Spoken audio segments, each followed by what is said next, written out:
नमस्कार, world news में आज फ्रांस के बयान पर रूसी राष्ट्रपति पुतिन ने दी चेतावनी।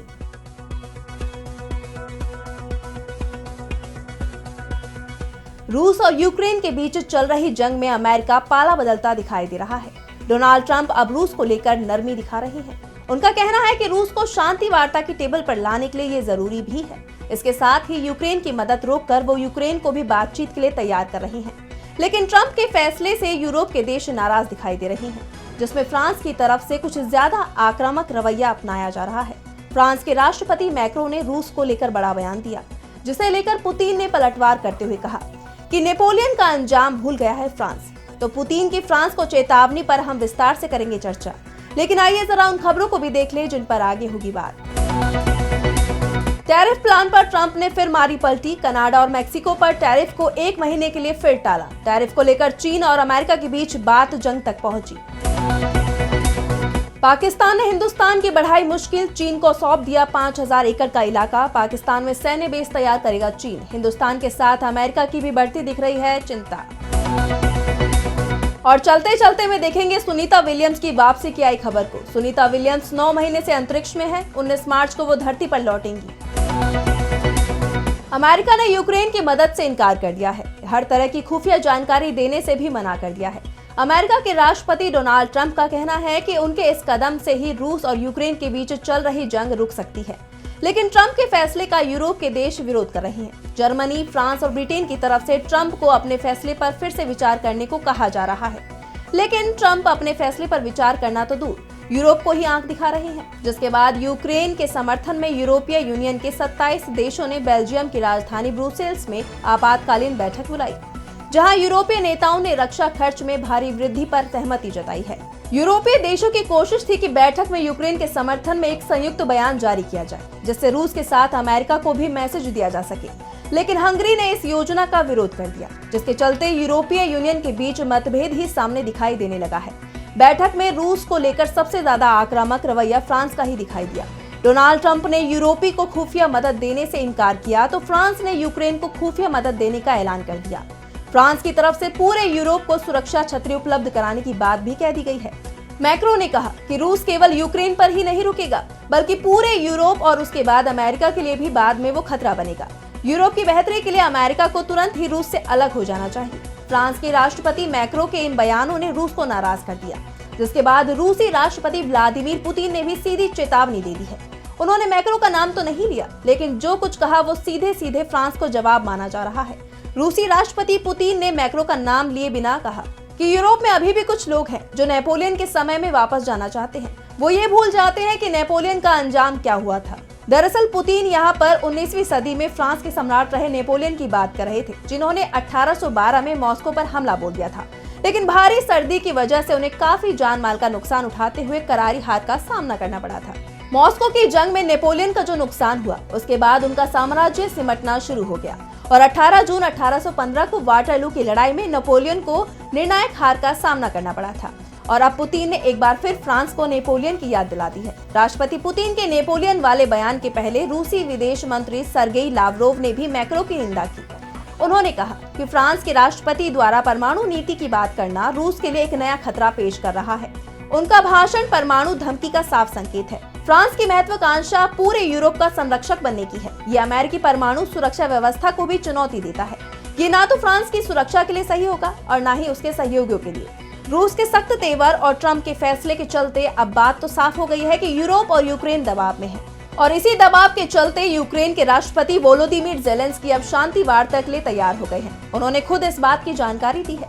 ज़ेलेंस्की की सहमति के बाद वार्ता का स्थान भी तय कर लिया गया है। अब औपचारिक रूप से पहली शांति वार्ता के लिए अमेरिका और यूक्रेन सऊदी अरब में आमने सामने बैठेंगे। ज़ेलेंस्की ने कहा कि युद्ध समाप्त करने के लिए यूक्रेन और अमेरिका के बीच वार्ता अगले सप्ताह सऊदी अरब में होगी। ज़ेलेंस्की ने कहा कि वो सोमवार को सऊदी अरब जाएंगे और उनकी टीम अमेरिकी अधिकारियों के साथ बातचीत करने के लिए वहीं रुकेगी। इससे पहले ब्रिटेन और फ्रांस ने जो शांति प्रस्ताव पेश किया था, उसे रूस खारिज कर चुका है।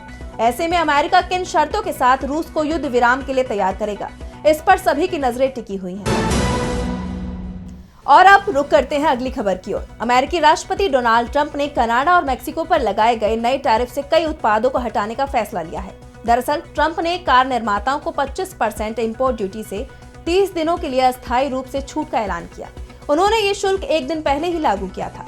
सिर्फ 2 दिनों में ये दूसरी बार है जब ट्रंप ने अपने 2 सबसे बड़े बिजनेस पार्टनर्स पर लगाए गए इंपोर्ट ड्यूटी को वापस लिया है। ट्रंप के अपने फैसले से पीछे हटने से पता चलता है कि वो टैरिफ मामले में खुद ही घिरते जा रहे हैं। मैक्सिको की राष्ट्रपति क्लाउडिया शिनबाम ने टैरिफ छूट के लिए ट्रंप को धन्यवाद दिया है। कनाडा के वित्त मंत्री ने कहा कि उनका देश भी अब अमेरिकी उत्पादों पर दूसरे दौर के जवाबी टैरिफ पर आगे नहीं बढ़ेगा। आपको बता दें कि कनाडा की तरफ से अमेरिकी सामानों पर लगाया गया 30 अरब कनाडाई डॉलर के पहले दौर का जवाबी टैरिफ पहले ही लागू है। अमेरिका के टैरिफ का कनाडा ने भी जवाबी टैरिफ लगाते हुए जवाब दिया है।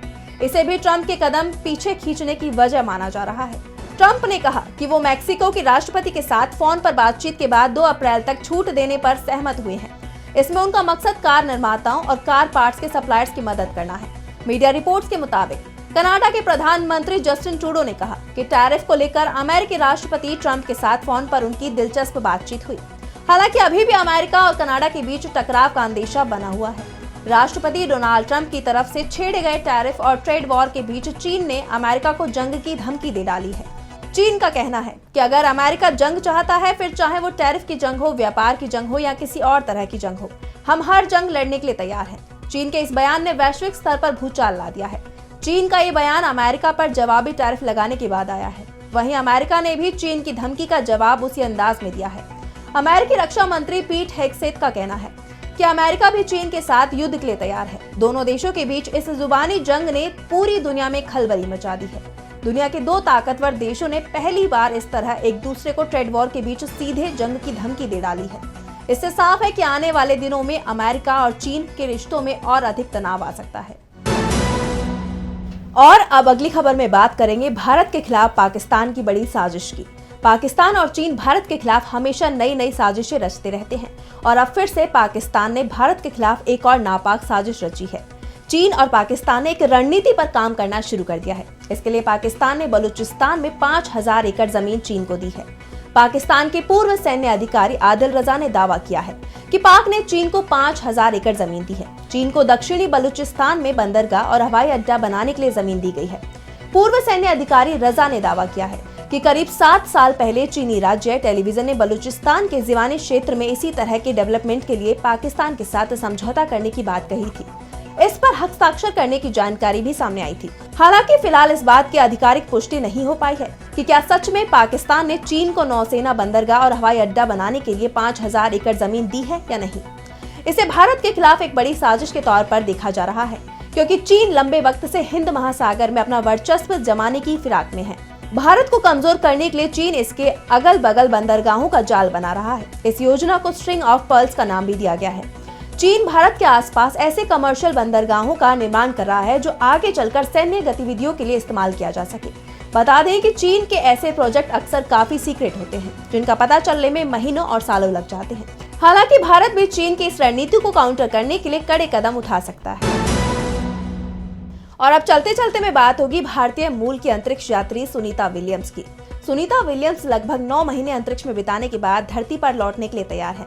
उनका मिशन अंतर्राष्ट्रीय स्पेस स्टेशन पर 8 दिन का था, लेकिन बोइंग स्टार लाइनर में तकनीकी खराबी के कारण वापसी में देरी हुई। अब स्पेसएक्स के क्रू 10 मिशन से उनके बदले नए यात्री इंटरनेशनल स्पेस स्टेशन यानी कि ISS जाएंगे और विलियम्स और उनके साथी बुच विल्मोर स्पेसएक्स के पुराने कैप्सूल से 19 मार्च को वापस आएंगे। विलियम्स ने कहा कि वो अंतरिक्ष की हर चीज को मिस करेंगी। ये उनका और विल्मोर का तीसरा ISS मिशन था।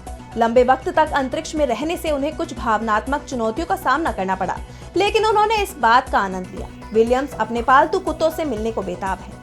विलियम्स ISS की कमांडर रह चुकी हैं। उनकी जगह नासा के any McLean, Nicole Ayers, JAXA के ताक्यू ओनिशी और रोस कोस्मोस के किरिल पेस्कोव लेंगे, जो 6 महीने के मिशन पर ISS पर रहेंगे। एक प्रेस कॉन्फ्रेंस में विलियम्स से पूछा गया कि धरती पर लौटने के बाद वो क्या मिस करेंगी। उन्होंने तुरंत जवाब दिया, सब कुछ। इसके बावजूद उन्होंने अंतरिक्ष में अपने समय का आनंद लिया और कहा, हम बस वही कर रहे हैं जो हम हर दिन करते हैं और हर दिन दिलचस्प होता है क्योंकि हम अंतरिक्ष में हैं और ये बहुत मजेदार है। सुनीता विलियम्स अपने लैब्राडोर कुत्तों से मिलने के लिए भी उत्सुक है। ये नई टीम 6 महीने के मिशन पर ISS पर रहेगी। विलियम्स और विल्मोर नई टीम के साथ लगभग 1 सप्ताह ISS पर बिताएंगे। तो फिलहाल के लिए वर्ल्ड बुलेटिन में बस इतना ही। देश और दुनिया की तमाम बड़ी खबरों के लिए देखते रहिए DV लाइव। नमस्कार।